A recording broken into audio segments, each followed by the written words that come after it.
Türk birliyində elm və təhsilin inkişafı. Yəni burada bir təəssübkeşliyin olması və bu rəhnin olması düşünürəm ki, çox vacibdir. Mən hörmətli rektorumuz Ədalət müəllimin çıxışında bir məqama diqqətimi çəkdi, bir məqam və o söylədi ki, Orxun proqramlarının həyata keçirilməsində yəni əsas problemlərdən biri də büdcənin olmamasıdır.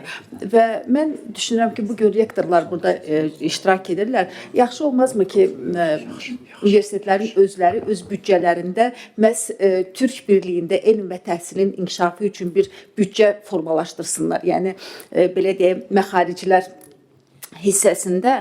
Sonra isə hörmətli həmkarım Rıza müəllimin söylədiyi daha geniş yəni proqramlar çərçivəsində də bunu nəzərdən keçirmək olar və bu ideyanı da digər Türk dövlətlərinin daxilində yəni genişləndirmək mənə gəlir ki, daha düzgün olardı.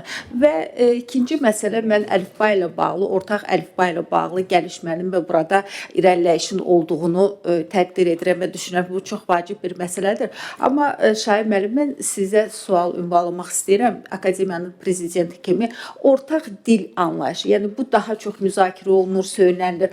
Mən bir filoloq kimi bu mənə çox maraqlıdır. Mən bilirəm ki, siz də şərqşünas alimsiniz, siz də filoloqsunuz.